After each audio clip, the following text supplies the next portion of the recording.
We invited artist Ness Lee to visit us here at the MacKenzie to create an artwork for our Learning Centre, which is a space where we engage families and visitors of all ages in creative art making and engagement with artists and artwork. And through that experience and Ness's time here, Ness had an opportunity to meet our community, to get to know the gallery, and to become familiar with our spaces.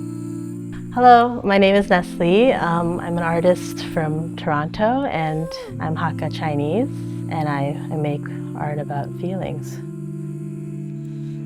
For that piece, a lot of it, what struck me about that, was the space in general, because we tentatively titled it The Curve, right? So it was just like really interesting to me. There was bumps and curves and straight lines. There's a lot of kind of movement there, geometrically, I guess. And I thought it'd be really fascinating to round out things and kind of have it really engage in kind of a, I want to say cyclical way. So to see that kind of spot where the installation is now, and the way you kind of, as a visitor, rise into the next floor, I thought it was a way to have a moment of pause, because very seldomly with the engagement of space do we kind of realize how we subconsciously engage with space. And I also feel like being aware of like what we're doing in a way, and ascending or descending through the stairs, I do feel like it's a weird kind of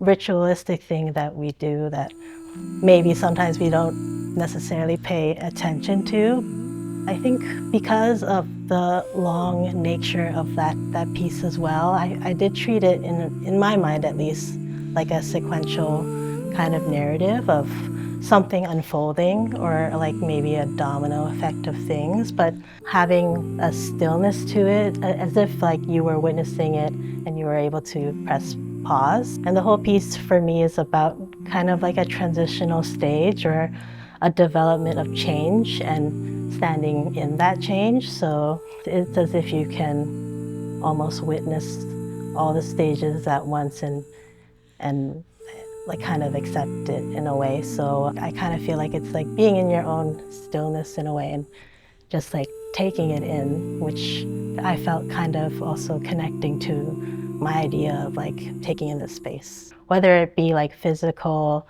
or like, you know, energy and stuff like that, like what we leave behind for the next person to come kind of thing. I think that really began to be a part of my art practice in an awareness sense, because of what murals do. They take up so much space, and they have like an impact that has a lasting duration. And to be conscious that people live here, they breathe here, they spend their time here, and understand that the meaning of that, and to have that privilege to do that, to me it's like something to be like hold sacred, I guess, because you're being a part of people's universe, whether they like it or not. And I believe things like your surroundings are your world, and if you surround yourself with what you engage with, the things around you contribute to the way you live, act, breathe, and enjoy things. Art began for me as a way to forgive myself, like to be able to also communicate that and express that. So typically when I do create at that time was like a drawing or a little painting, like the way it's done or how I do it kind of thing gets me to that realization of like how I felt, what was wrong, and how I feel about it now. And it became a healing way to kind of touch base with myself and take up that space in a way and give myself that moment of time. So I think that kind of evolved into the work I do now, and being able to make it and also kind of connect with others in a non-verbal sense, just more of like a witnessing experience, has been how that has evolved to kind of myself and just like how I move around in this world, I think, yeah. Mm-hmm.